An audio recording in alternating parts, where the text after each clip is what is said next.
Leitura diária da Bíblia. Hoje, dia 29 de setembro de 2024, iremos ler dos capítulos 1 ao 3 do livro de Daniel. Daniel na Babilônia, capítulo 1. No terceiro ano do reinado de Jeoaquim, rei de Judá, Nabucodonosor, rei da Babilônia, veio a Jerusalém e a sitiou. E o Senhor entregou Jeoaquim, rei de Judá, nas suas mãos, e também alguns dos utensílios do templo de Deus. Ele levou os utensílios para o templo do seu Deus na terra de Sinear e os colocou na casa do tesouro do seu Deus. Depois o rei ordenou a Aspenaz, o chefe dos oficiais da sua corte, que trouxesse alguns dos israelitas da família real e da nobreza. Jovens, sem defeito físico, de boa aparência, cultos, inteligentes, que dominassem os vários campos do conhecimento e fossem capacitados para servir no palácio do rei. Ele deveria ensinar-lhes a língua e a literatura dos babilônios. De sua própria mesa, o rei designou-lhes uma porção diária de comida e de vinho. Eles receberiam um treinamento durante 3 anos e depois disso passariam a servir o rei. Entre esses estavam alguns que vieram de Judá: Daniel, Ananias, Misael e Azarias. O chefe dos oficiais deu-lhes novos nomes. A Daniel deu o nome de Beltesazar, a Ananias, Sadraque, a Misael, Mesaque, e a Azarias, Abed-nego. Daniel, contudo, decidiu não se tornar impuro com a comida e com o vinho do rei, e pediu ao chefe dos oficiais permissão para se abster deles. E Deus fez com que o homem fosse bondoso para com Daniel e tivesse simpatia por ele. Apesar disso, ele disse a Daniel: "Tenho medo do rei, o meu senhor, que determinou a comida e a bebida de vocês. E se ele os achar menos saudáveis que os outros jovens da mesma idade? O rei poderia pedir a minha cabeça por causa de vocês." Daniel disse então ao homem que o chefe dos oficiais tinha encarregado de cuidar dele e de Ananias, Misael e Azarias: "Peço que faça uma experiência com os seus servos durante 10 dias. Não nos dê nada além dos vegetais para comer e água para beber. Depois, compare a nossa aparência com as dos jovens que comem a comida do rei e trate os seus servos de acordo com o que você concluir." Ele concordou e fez a experiência com eles durante 10 dias. Passados os 10 dias, eles pareciam mais saudáveis e mais fortes do que todos os jovens que comiam a comida da mesa do rei. Assim o encarregado tirou a comida especial e o vinho que havia sido designados e em lugar disso lhes dava vegetais. A esses 4 jovens, Deus deu sabedoria e inteligência para conhecerem todos os aspectos da cultura e da ciência. E Daniel, além disso, sabia interpretar todo tipo de visões e sonhos. Ao final do tempo estabelecido pelo rei para que os jovens fossem trazidos à sua presença, o chefe dos oficiais os apresentou a Nabucodonosor. O rei conversou com eles e não encontrou ninguém comparável a Daniel, Ananias, Misael e Azarias, de modo que eles passaram a servir o rei. O rei lhes fez perguntas sobre todos os assuntos que exigiam sabedoria e conhecimento e descobriu que eram 10 vezes mais sábios do que todos os magos e encantadores de todo o seu reino. Daniel permaneceu ali até o 1º ano do rei Ciro. O sonho de Nabucodonosor, capítulo 2. No 2º ano do seu reinado, Nabucodonosor teve sonhos. Sua mente ficou tão perturbada que ele não conseguia dormir. Por isso, o rei convocou os magos, os encantadores, os feiticeiros e os astrólogos para que lhe dissessem o que ele havia sonhado. Quando eles vieram e se apresentaram ao rei, este lhes disse: "Tive um sonho que me perturba e quero saber o que significa." Então os astrólogos responderam em aramaico ao rei: "Ó rei, vive para sempre. Conta o sonho aos teus servos e nós o interpretaremos." O rei respondeu aos astrólogos: "Esta é a minha decisão.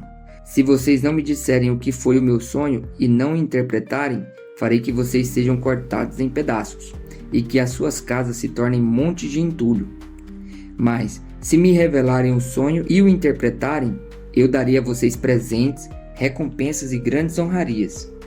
Portanto, revelem-me o sonho e a sua interpretação." Mas eles tornaram a dizer: conte o rei o sonho a seus servos, e nós o interpretaremos. Então o rei respondeu: já descobri que vocês estão tentando ganhar tempo, pois sabem da minha decisão. Se não me contarem o sonho, todos vocês receberão a mesma sentença, pois vocês combinaram em enganar-me com mentiras, esperando que a situação mudasse. Contem-me o sonho e saberei que vocês são capazes de interpretá-lo para mim. Os astrólogos responderam ao rei: não há homem na terra que possa fazer o que o rei está pedindo. Nenhum rei, por maior e mais poderoso que tenha sido, chegou a pedir uma coisa dessas a nenhum mago, encantador ou astrólogo. O que o rei está pedindo é difícil demais. Ninguém pode revelar isso ao rei, senão os deuses, e eles não vivem entre os mortais. Isso deixou o rei tão irritado e furioso que ele ordenou a execução de todos os sábios da Babilônia. E assim foi emitido o decreto para que fossem mortos os sábios. Os encarregados saíram à procura de Daniel e dos seus amigos para que também fossem mortos. Arioque, o comandante da guarda do rei, já se preparava para matar os sábios da Babilônia quando Daniel dirigiu-se a ele com sabedoria e bom senso. Ele perguntou ao oficial do rei: por que o rei emitiu um decreto tão severo? Arioque explicou o motivo a Daniel. Diante disso, Daniel foi pedir ao rei que lhe desse um prazo e ele daria a interpretação. Daniel voltou para casa, contou o problema aos seus amigos Ananias, Misael e Azarias e lhes pediu que rogassem ao Deus dos céus que tivesse misericórdia acerca desse mistério, para que ele e seus amigos não fossem executados com os outros sábios da Babilônia. Então o mistério foi revelado a Daniel de noite, numa visão. Daniel louvou a Deus dos céus e disse: louvado seja o nome de Deus para todo sempre. A sabedoria e o poder a ele pertencem. Ele muda as épocas e as estações, destrona reis e os estabelece, dá sabedoria aos sábios e conhecimento aos que sabem discernir, revela coisas profundas e ocultas, conhece o que jaz nas trevas, e a luz habita com ele. Eu te agradeço e te louvo, ó Deus dos meus antepassados. Tu me deste sabedoria e poder, e me revelaste o que te pedimos. Revelaste-nos o sonho do rei. Daniel interpreta o sonho. Então Daniel foi falar com Arioque, a quem o rei tinha designado para executar os sábios da Babilônia, e lhe disse: não execute os sábios, leve-me ao rei, e eu interpretarei para ele o sonho que teve. Imediatamente Arioque levou Daniel ao rei e disse: encontrei um homem entre os exilados de Judá que pode dizer ao rei o significado do sonho. O rei perguntou a Daniel, também chamado Beltesazar: você é capaz de contar-me o que vi em meu sonho e interpretá-lo? Daniel respondeu: nenhum sábio, encantador, mago ou adivinho é capaz de revelar ao rei o mistério sobre o qual ele perguntou. Mas existe um Deus nos céus que revela os mistérios. Ele mostrou ao rei Nabucodonosor o que acontecerá nos últimos dias. O sonho e as visões que passaram por tua mente quando estavas deitado foram os seguintes. Quando estavas deitado, ó rei, tua mente se voltou para as coisas futuras, e aquele que revela os mistérios te mostrou o que vai acontecer. Quanto a mim, esse mistério não me foi revelado porque eu tenha mais sabedoria do que os outros homens, mas para que tu, ó rei, saibas a interpretação e entendas o que passou pela tua mente. Tu olhastes, ó rei, e diante de ti estava uma grande estátua, uma estátua enorme, impressionante, de aparência terrível. A cabeça da estátua era feita de ouro puro, o peito e o braço eram de prata, o ventre e os quadris eram de bronze, as pernas eram de ferro, e os pés eram em parte de ferro e em parte de barro. Enquanto estavas observando, uma pedra soltou-se sem auxílio de mãos, atingiu a estátua nos pés de ferro e de barro e os esmigalhou. Então o ferro, o barro, o bronze, a prata e o ouro foram despedaçados.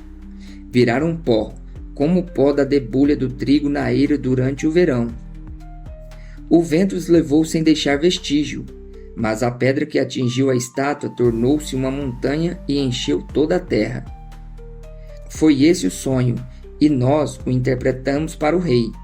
Tu, ó rei, és rei de reis. O Deus dos céus concede-te domínio, poder, força e glória. Nas tuas mãos ele pôs a humanidade, os animais selvagens e as aves do céu.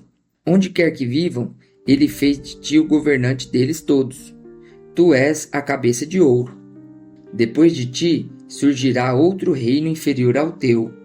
Em seguida surgirá um terceiro reino, reino de bronze, que governará toda a terra. Finalmente haverá um quarto reino, forte como o ferro, pois o ferro quebra e destrói tudo. E assim como o ferro despedaça tudo, também ele destruirá e quebrará todos os outros. Como viste, os pés e os dedos eram em parte de barro e em parte de ferro. Isso quer dizer que esse será um reino dividido, mas ainda assim terá um pouco de força do ferro, embora tenha visto ferro misturado com barro. Assim como os dedos eram em parte de ferro e em parte de barro, também esse reino será em parte forte e em parte frágil. E como viste, o ferro estava misturado com o barro. Isso significa que se farão alianças políticas por meio de casamentos, mas a união decorrente dessas alianças não se firmará. Assim como o ferro não se mistura com o barro. Na época desses reis, o Deus dos céus estabelecerá um reino que jamais será destruído e que nunca será dominado por nenhum outro povo. Destruirá todos os reinos daqueles reis e os exterminará, mas esse reino durará para sempre. Esse é o significado da visão da pedra que se soltou de uma montanha, sem auxílio de mãos, pedra que esmigalhou o ferro, o bronze, o barro, a prata e o ouro. O Deus poderoso mostrou ao rei o que acontecerá no futuro. O sonho é verdadeiro e a interpretação é fiel. Então o rei Nabucodonosor caiu prostrado diante de Daniel, prestou-lhe honra e ordenou que lhe fosse apresentada uma oferta de cereal e incenso. O rei disse a Daniel: não há dúvida de que o seu Deus é o Deus dos deuses. O Senhor dos reis é aquele que revela os mistérios, pois você conseguiu revelar esse mistério. Assim o rei pôs Daniel num alto cargo e o cobriu de presentes. Ele o designou governante de toda a província da Babilônia e o encarregou de todos os sábios da província. Além disso, a pedido de Daniel, o rei nomeou Sadraque, Mesaque e Abednego administradores da província da Babilônia, enquanto o próprio Daniel permanecia na corte do rei. A imagem de ouro de Nabucodonosor, capítulo 3. O rei Nabucodonosor fez uma imagem de ouro de 27 metros de altura e 2 metros e 70 centímetros de largura, e a ergueu na planície de Dura, na província da Babilônia. Depois convocou os sátrapas, os prefeitos, os governadores, os conselheiros, os tesoureiros, os juízes, os magistrados e todas as autoridades provinciais para assistirem à dedicação da imagem que mandara erguer. Assim todos eles, sátrapas, prefeitos, governadores, conselheiros, tesoureiros, juízes, magistrados e todas as autoridades provinciais se reuniram para a dedicação da imagem que o rei Nabucodonosor mandara erguer e ficaram em pé diante dela. Então o arauto proclamou em alta voz: esta é a ordem que é dada a vocês, ó homens de todas as nações, povos e línguas.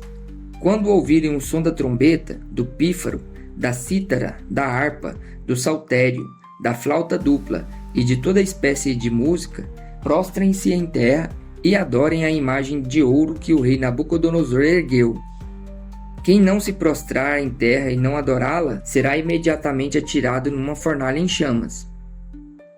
Por isso, logo que ouviram o som da trombeta, do pífaro, da cítara, da harpa, do saltério e de toda espécie de música, os homens de todas as nações, povos e línguas prostraram-se em terra e adoraram a imagem de ouro que o rei Nabucodonosor mandara erguer. Nesse momento, alguns astrólogos se aproximaram e denunciaram os judeus, dizendo ao rei Nabucodonosor: ó rei, vive para sempre. Tu emitiste um decreto, ó rei, ordenando que todo aquele que ouvisse o som da trombeta, do pífaro, da cítara, da harpa, do saltério, da flauta dupla e de toda espécie de música se prostrasse em terra e adorasse a imagem de ouro. E que todo aquele que não prostrasse em terra e não o adorasse seria atirado numa fornalha em chamas. Mas há alguns judeus que nomeaste para administrar a província da Babilônia, Sadraque, Mesaque e Abednego, que não te dão ouvidos, ó rei. Não prestam cultos aos teus deuses, nem adoram a imagem de ouro que mandaste erguer. Furioso, Nabucodonosor mandou chamar Sadraque, Mesaque e Abednego. E assim que eles foram conduzidos à presença do rei, Nabucodonosor lhes disse: É verdade, Sadraque, Mesaque e Abednego, que vocês não prestam culto aos meus deuses, nem adoram a imagem de ouro que mandei erguer? Pois agora, quando vocês ouvirem o som da trombeta, do pífaro, da cítara, da harpa, do saltério, da flauta dupla e de toda espécie de música, se vocês se dispuserem a prostrar-se em terra e adorar a imagem que eu fiz, será melhor para vocês. Mas, se não a adorarem, serão imediatamente atirados numa fornalha em chamas. E que Deus poderá livrá-los das minhas mãos? Sadraque, Mesaque e Abednego responderam ao rei: Ó Nabucodonosor, não precisamos defender-nos diante de ti. Se formos atirados na fornalha em chamas, o Deus a quem prestamos culto pode livrar-nos, e ele nos livrará das tuas mãos, ó rei.